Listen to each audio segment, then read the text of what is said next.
Venkateswara gold తాకట్టులో ఉన్న మీ బంగారాన్ని విడిపించి కొనబడును.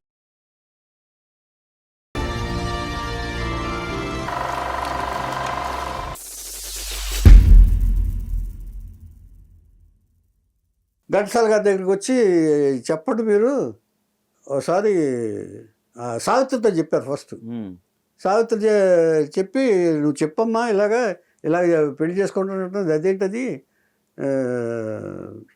ఇది కరెక్ట్ కాదు కదా చెప్పి వాళ్ళ పెద్దవాళ్ళు వచ్చి సావిత్రి గారు చెప్పి అమ్మో నేను చెప్పలేనండి ఎవరికి నేను చెప్పలేను, నా మాట ఎవరు ఉంటారండి అని ఆవిడ కొంచెం వెనక్కి వెళ్ళింది. ఘంటసాల గారిని చెప్పమన్నారు.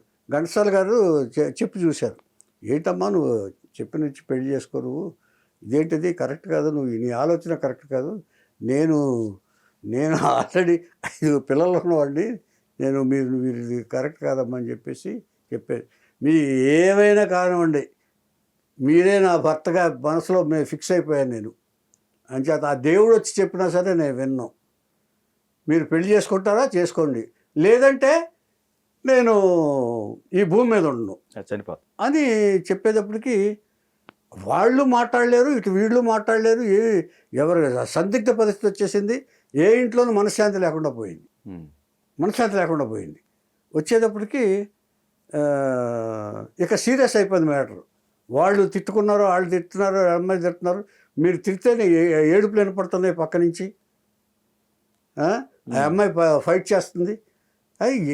ఒక మార్పు అనేది రాదమ్మా నీకు, మార్పు అనేది లేదు, ఇతని మీద ఆ పాట తప్పితే అంతలో ఏముందని చెప్పి అని వాళ్ళు చెప్పడానికి ట్రై చేస్తున్నారు.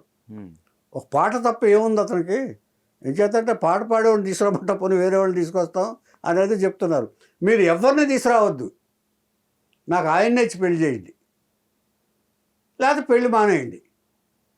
మీరు బలవంతంగా పెళ్లి చేస్తానంటే చచ్చిపోతా, ఆయన పెళ్లి చేయకపోయినా చచ్చిపోతా. పెళ్లి చేస్తానంటే కాదు, చేయొద్దన్నా కాదు, ఆయన ఇచ్చి పెళ్లి చేయకపోయినా తప్పదు.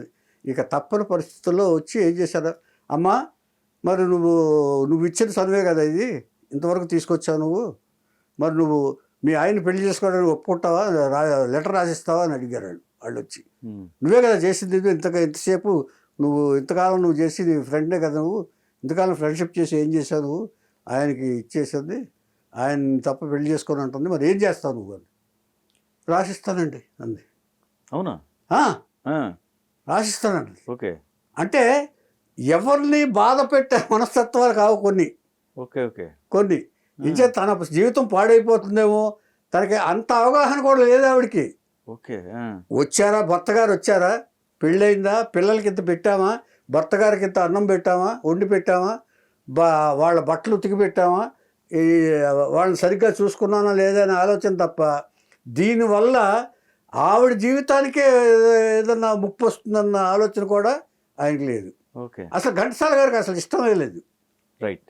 మీరు చేసుకుంటారు, నేను చేసుకోనమ్మా అన్నాడు ఆయన. నేను చేసుకోను, నేను పెళ్లి చేసుకోవడం ఏంటి, నా ఇదేమిటి, నేను అసలు దానికి వ్యతిరేకనమ్మా, నేను అసలు చేసుకోను అన్నాడు. ఒక రకంగా సావిత్రి గారికి ఇష్టం అనిపిస్తుంది. ఇష్టం కాదండి, ఇష్టం మీన్స్ అదే ఇష్టం కాదండి, కాదని లేని పరిస్థితి. ఇంకేదంటే స్నేహితురాలు ప్లస్ అంతగా కోరుకుంటుంది. ఒకవేళ వాళ్ళు పెద్దవాళ్ళు వచ్చి ఇది చేసేటప్పటికి నువ్వు రాసిస్తావా అనేటప్పటికి గబుక్కులు అనేసింది ఆవిడ. ఆలోచన లేదు, ఇష్టం కాకుండా ఇష్టమా అయిష్టమా అనే ఆలోచన కూడా ఆవిడకి లేదని, అవగాహన లేదు. మెయిన్ జీవితం అంటే అవగాహన లేదు. వచ్చామో లేదో ఒక మట్టి బొమ్మ వస్తుంది చూసారు వెనకాల పెళ్లి చేసుకున్న తర్వాత, ఏమి ఆలోచన లేదు. ఇది ఆలోచన అనేది లేదు ఆవిడకి, సావిత్రి గారికి. అప్పుడు లేదు, అదే ఇప్పుడు ఉంది ఏమండి. ఆ తర్వాత వచ్చింది, పెళ్ళైన తర్వాత వస్తుంది ఏమండి. అయిన తర్వాత వచ్చేటప్పటికి ఘంటసాల గారి దగ్గర ఘంటసాల గారు చేసుకునేటప్పటికి ఆ అమ్మాయి వచ్చింది. మీరు చేసుకుంటే చేసుకోండి, లేదంటే నన్ను ఇదే ఆఖరిసారి చూడటం అని చెప్పి వెళ్ళిపోయింది ఘంటసాల గారిని. వీళ్ళెవరు కాదనుకుంది. ఇక ఘంటసాల గారితో డైరెక్ట్గా వచ్చేసి సరళ చెప్పేసింది, మీరు చేసుకుంటే చేసుకోండి, లేదంటే నేను ఈ భూమి మీద ఉండను, నేను దీంతో ఎండ్ అయిపోతాను, నెక్స్ట్ జన్మలో కలుసుకుందాం అన్నట్టుగా చెప్పి వెళ్ళిపోయింది.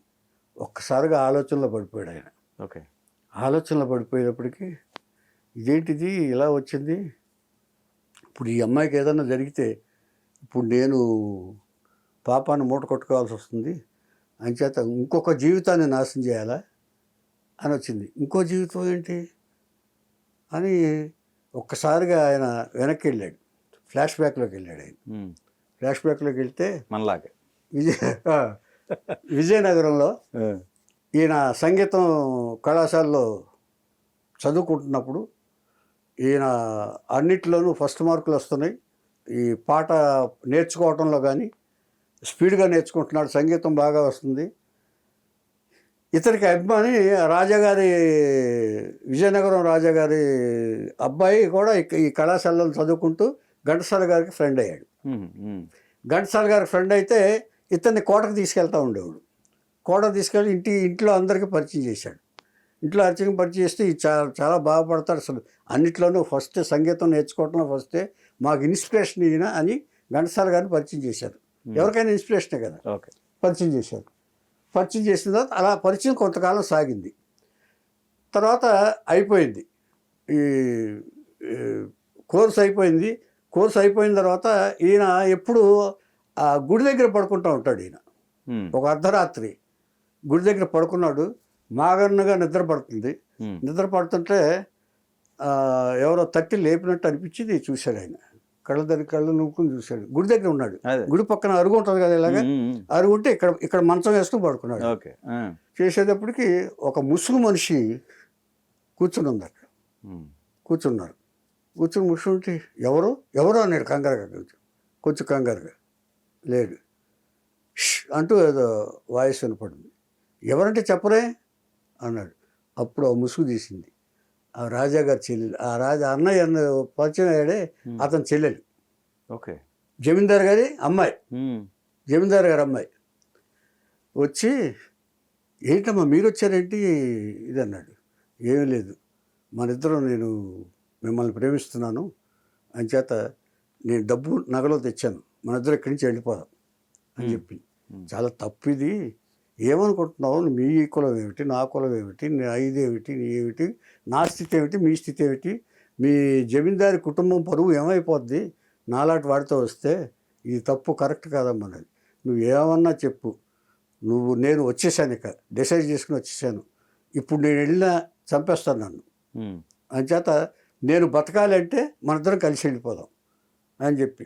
నేను ఏంటో తెలుసా, నాకు ఏమీ లేని పేదవాడిని, నిరుపేద కుటుంబంలో పుట్టాను నేను, చాలా ఇదమ్మా, నిన్ను అసలు పోషించలేను, నా జీవితం ఏమవుతుందో కూడా తెలియదు, సంగీతం మాత్రం నేర్చుకున్నాను నేను, జీవితం ఏమవుతుందో తెలియదు, నిన్ను అసలు నేను ఏమీ చేయలేనమ్మా, ఏం పోషించలేనమ్మా అని చెప్పాడు. నువ్వేమన్నా నిన్ను వదిలిపెట్టి నేను ఉండను, నువ్వంటే నాకు ఇష్టం, నువ్వు పెళ్లి చేసుకుంటావా పెళ్లి చేసుకో, లేదంటే నేను వెనక్కి వెళ్ళే ప్రసక్తి లేదు. కాదమ్మని చెప్పేసి బతిమాలి. చూడు, ఇప్పుడు నువ్వు ఆవేశంలో మనం తీసుకునే నిర్ణయం చాలా మీ రాజకుటుంబానికే చాలా తలవంపులు తెలుస్తుంది. రేపు వస్తే ఒక ఆఫ్టర్ ఆల్ ఒక సంగీతం నేర్చుకునే వాడితో వెళ్ళిపోయిందంటే రేపు మీ రాజకుటుంబానికే తలవంపులు వస్తాయి. అంచేత నా మాట విను, నువ్వు ముందు ఇప్పుడు వెళ్ళు, తర్వాత ఆలోచిద్దాం. అంచేత నువ్వు ఇప్పుడు ఇంటికి వెళ్తాం అనవసరం, తెల్లారిందంటే మళ్ళీ అందరూ లేస్తారు, ఎక్కడ ఏమిటని ఎంక్వైరీలు వస్తాయి. అంటే ఇప్పుడు ఇలా చూశారనుకో నిన్ను బాధగా ఉంటుంది అని చెప్పి తీసుకెళ్తానని చెప్పేసి బలవంతంగా తీసుకెళ్ళి చేతులు పట్టుకున్నాడు. నా మాట విని, నీకు దండం పెడతాను నేను, ఇంచేత ఇలాంటి పని చేయొద్దు, నా మిత్రుడు అతను, ఇంచేత మీ కుటుంబం గురించి ఆలోచిస్తున్నాను ఎక్కువ, రాజకుటుంబం గురించి, పరువు పోగొట్టుకోకూడదమ్మా అని చెప్పేసి తీసుకెళ్ళి గోడ ఎక్కటానికి ఇది లేకపోతే ఆ భుజం మీద ఎక్కించుకుని కాళ్ళు పెట్టించుకుని ఆ భుజం కోట దాటించి లోపలికి వెళ్ళిపోయాడు. అమ్మాయి అనుకున్నాడు, ఒక మంచి పని చేయగలిగాను నేను, ఒకరికి అన్యాయం జరగకుండా కాపాడాను అనుకుని ఘంటసాల గారు అనుకుని వచ్చేసి పడుకున్నాడు. పడుకున్న తర్వాత కొంతకాలం తర్వాత వాళ్ళు ఇంకో జమీందారు కుటుంబంలో ఒక ఆయనకి ఇచ్చి పెళ్లి చేశారు. పెళ్లి చేసిన తర్వాత అక్కడికి వెళ్ళారు, అక్కడ కాపురానికి వెళ్ళింది. కాపురానికి వెళ్ళిన ఆ రోజునే నోటికి గుడ్డ కట్టేసుకుని ఆయిల్ పోసేసుకుని అంటించుకుని చచ్చిపోయింది. ఆ చచ్చిపోవడంతో ఎప్పుడు ఘంటసాల గారు సరే నేను తీసుకెళ్ళిపోయినా పోయేది, అనవసరంగా ఒక ప్రాణం జీవించానే, ఒక జీవితాన్ని నాశనం చేశాను, ఒక నిండు ప్రాణాన్ని బలి తీసుకున్న పాపం నాకు అంటింది అని చెప్పేసి ఫీల్ అయ్యాడు. ఆ పెళ్లి పనుల్లో కూడా ఈయన పాల్గొన్నాడు. ఆయన అదే పాలయ్యి ఒక జీవితంలో ఒకసారి భగవంతుని క్షమించమని వేడుకున్నాడు. అది గుర్తుకొచ్చింది. ఇప్పుడు ఈ అమ్మాయి కూడా ఏం చేసుకుంటుందా? ఈ అమ్మాయి ఇప్పుడు మళ్ళీ ఇంకో జీవితాన్ని నాశనం చేసేవాడిని అవుతాను. గబుక్కున ఆవేశంగా పైగా ఆ అమ్మాయి ఎంత ఖచ్చితంగా చేసుకుందో తెలుసండి. నోటికి కట్టుకొని అరుపు కూడా లేకుండా. అంటే ఆడవాళ్ళు ఒక డెసిషన్ తీసుకుంటే ఎంత ఇదిగా ఉంటుందో ఘంటసాల గారికి అనుభవం. అంటే కనీసం అరవటానికి కూడా లేకుండా వాళ్ళు కట్టుకుని అంత దారుణానికి పాల్పడ్డారంటే ఇప్పుడు ఈ అమ్మాయి కూడా అంతే కదా. అప్పుడు డెసిషన్ తీసుకుని ఒప్పుకున్నాడు. సరేనమ్మా సావిత్రి నీకు ఓకే కదా అన్నాడు. ఓకే అండి అని రాసిచ్చింది. రాసిచ్చిన తర్వాత పెళ్లి జరిగింది. ఈయనకి అసలు ఇష్టం లేదు. పెళ్లి జరిగింది. ఈయన ఉద్దేశం ఏంటంటే ఉమ్మడి కుటుంబంలో పెట్టాలని ఉద్దేశం ఘంటసాల గారికి. ఒకే కుటుంబంలో ఉండాలని. ఒకే కుటుంబంలో ఉండాలంటే అది కుదరదు. అవును. అందుకని ఆ తర్వాత ఇక అప్పుడు తగిలింది వీడికి సావిత్రి గారికి. అరే నేను ఎంత పొరపాటు చేశాను, సావిత్రిని తెచ్చి పెట్టుకున్నానని చెప్పి సావిత్రి గారికి ఇది ఏం లాభం. అవును. అప్పటికే ఎదిగిన పిల్లలు అందరూ తల్లిని కేకలేశారు. ఎలా రాసిచ్చావమ్మా నువ్వు, అసలు ఏమనుకుని రాసిచ్చావు, ఏమన్నా అర్థం ఉందా, అసలు అర్థం ఉంది అని చెప్పేసి ఆ తర్వాత అక్కడి నుంచి వేరే కాపురం పెట్టి ఆయనకి ఇద్దరు మగపిల్లలు ఒక అమ్మాయి మీరా అని. వాళ్ళకి ఇద్దరు కొడుకులను మీరా. మొత్తం 8 మంది సంతానం వీరికి. కానీ వీళ్ళిద్దరి మధ్య నలిగిపోయాడు ఈయన. ఇద్దరి మధ్య ఇప్పుడు ఈవిడ కూడా కొంచెం వాయిస్ రైజ్ అయింది సావిత్రి గారిది. ఏడుపులు ఉంటాయి కదా. ఇప్పుడు అక్కడికి వెళ్ళాలి. అక్కడికి వెళ్ళి వచ్చిన తర్వాత ఎలా ఉంటుంది ఈవిడ feeling, first wife feeling. So ఈ మధ్య ఈ సందిగ్ధంలో నలిగిపోయాడు ఘంటసాల గారు. ఘంటసాల గారికి మానసిక క్షోభ స్టార్ట్ అయింది. ఇది కలపాలని చూశాడు ఇద్దరిని. ఇటు పిల్లలు యాక్సెప్ట్ చేయట్లేదు. ఇవి ఎదుగుతున్న కొద్ది, కొంతకాలం ఎదుగుతున్న కొద్ది ఇటు పిల్లలు కలవట్లా, అది కలవట్లా. కలుస్తారు అందరూ కానీ ఏదో నామకే వాస్తే. కానీ ఇలాంటి పరిస్థితుల్లో ఆయన ఇంకో చోట ఇల్లు తీసుకుని పెట్టి ఇక్కడ పెట్టి ఇలా కాలం గలుపుతున్నాడు.